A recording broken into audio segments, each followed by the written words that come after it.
What's going on, Browns fans? Welcome into an at-home edition of the Cleveland Browns Report. Matthew Peterson here, talking about some big news headlines out there right now, from the latest Deshaun Watson lawsuit to some injury updates on Denzel Ward and Jadeveon Clowney heading into Week 6 against the Pats. But let's start with the biggest news item, which is a 26 lawsuit has been filed against Deshaun Watson. So we're going to kind of go through what we know right now and what this means, because I think every single Browns fan is wondering, does this mean we're about to go through that whole process all over again and remember Sue L. Robinson's name and restart that? Not exactly. But let's start with what we know, which is a 26 lawsuit has been filed by a Jane Doe, not revealing her name at this time, with allegations similar to what we saw from the previous accusers of Deshaun Watson in a massage therapy session, asking for sexual favors and oral sex and all of that. So it was reported that Deshaun Watson paid $300, which is about double for what the massage usually cost. So that's what Jake Trotter from ESPN is reporting. Frankly, I thought we were done with this topic, this conversation, and we could move on from it. But it does not appear that's going to be the case. Now, what we're all wondering is, what does this mean for the Browns this year, right? Is Watson going to get more games added onto his suspension potentially? Reopen a new investigation? It's not exactly the case. I want to share this tweet with you guys right now from Tom Pelissero back in August. Remember that. Tom saying, the settlement covers the 4 cases Judge Sue L. Robinson ruled on, as well as any substantially similar violations before the date of the agreement, August 18th. So any new allegations of the same conduct from 2019 to 2021 wouldn't be subject to NFL investigation or discipline. You would have to assume this falls literally under that umbrella, right? This new allegation is from 2020. That fits the time frame. To me, it sounds like it is similar to the same conduct that he was being disciplined before. So in my eyes, I don't think there's much to be said here of, could this stir up a whole new investigation? It seems pretty cut and dry to me that it is exactly what the NFL and the NFLPA went out to do, which was, in case a new allegation from that same time frame comes out under the same parameters, it would not lead to a new NFL investigation or some discipline here. Now, the NFL did release a statement. I want to share that with you guys right now here. Here's what the NFL said. Watson's status remains unchanged. We will monitor developments in the newly filed litigation, and any conduct that warrants further investigation or possible additional sanctions would be addressed within the personal conduct policy. A lot of just big lawyer talk right there, right? I don't think you're actually going to pull anything away from there that leads to a very concrete finding of which direction they're going to go here. So that's what the latest is on that front.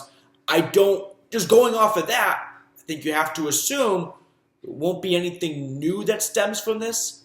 Remember, Watson settled 23 of the 24 cases. The numbers kind of blur my mind now. Back in the summer. So there is still one outstanding case. This new allegation does not come from the same attorney. Was it Tony Busby? Right? It's kind of it's a new lawyer, something Wynn, I forgot. But I think it's going to probably fall under the umbrella of the NFL not needing to do a new investigation, as Tom Pelissero pointed out back in August. So that's the update on that front. Kevin Stefanski, by the way, talking to the media just a couple of minutes ago, really, saying he has no comment, and he's the head coach, right? He's not the GM. He's not the owner. He gets to kind of use that as a decent excuse and say, I've got the Patriots to worry about right now. I'm not going to focus on this new lawsuit coming against Deshaun Watson here. All right, let's get to the injury news here on Jadeveon Clowney and Denzel Ward. So Denzel Ward, we'll start with him, is out this Sunday against the Patriots with a concussion. That's a bummer.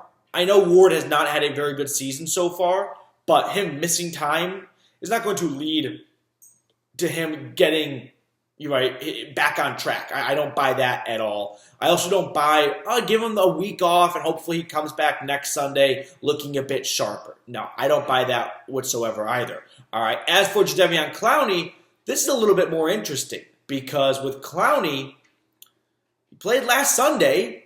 It felt like he was maybe pushing it. I mean, all of his teammates were practically begging him to come back and play. They desperately needed him. It was a disaster against the Falcons in the run defense. And Clowney came back, and he did not look close to 100%. He looked like a player who every other down was laboring through that ankle injury. Didn't practice this week, and if you don't practice all week like Denzel Ward, you really don't expect them to play come Sunday. So it is interesting that he went from being out to playing to now being out again.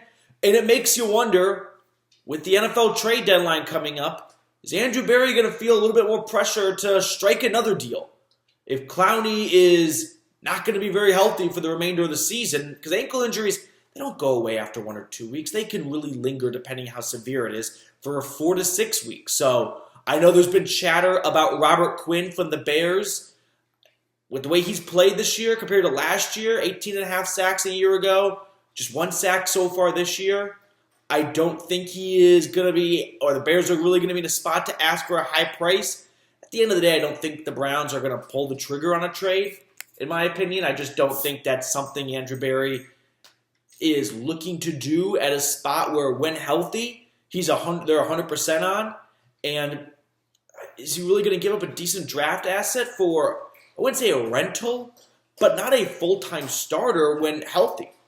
I don't think Robert Quinn comes in here and bumps Clowney from his starting spot. Whether he's better or not, mid-season, the Browns aren't just going to shelf Jadeveon Clowney. Now, you can put all three on the field at the same time, and I talked about that during our live show on Thursday, but that would really only be for obvious passing situations. Clowney's not a full-time defensive tackle. He doesn't have the build or frame for that. You can put all three on when it's 3rd and long and you know they're going to pass it, so you have an extra pass rusher, because God knows Togiai's not getting after the quarterback. So maybe you could see that. Now, as for Denzel Ward being out, going kind of back to him, it's going to be a long day for Martin Emerson. If Greedy Williams is ready to go, remember he was activated off IR. He missed last week against the Chargers. Hopefully he is ready to go this Sunday against the Patriots. But if not, I mean, we're talking about Emerson on the outside still. Maybe you move Newsome from the slot to the outside as well. The Patriots don't have a phenomenal slot receiver that's going to burn you. Like, they got Nelson Aguilar, but he's more of an outside receiver anyway. Kendrick Bourne, they like Devontae Parker. I mean, we're not talking about a receiver group that's going to give any team fits here. So I don't think this is really going to swing the pendulum all that much, in my opinion. Emerson had a great pass breakup on 4th down against the Chargers last week. Rookie's been called on a lot this year. His number's going to get called on again. And same for Greg Newsome. All of a sudden, Newsome has to be the corner that really looks like the 1st-round pick behind Denzel Ward. So I think kind of people forget. Maybe it's just, I don't know, kind of the average viewer loses sight of like, yeah, this Browns secondary has 2 first-round picks in it between Denzel Ward and Greg Newsome. All right, so that's the latest on the Deshaun Watson front and Jadeveon Clowney and Denzel Ward injury news. I'm going to sign off. Appreciate everyone for tuning in, joining me in my kitchen. Like I said, originally I was going to put out Joe Woods replacements, so I'll save that for tomorrow morning. So check back in tomorrow morning, and we'll talk about if a change were to be made at the defensive coordinator spot, who are some other candidates. So stay tuned for that. In fact, I'll probably include the thumbnail to that video. Maybe if I get around to it, we'll see. All right, going to sign off. My dog is pacing around the island, so I got to take her out. Signing off. Go Browns.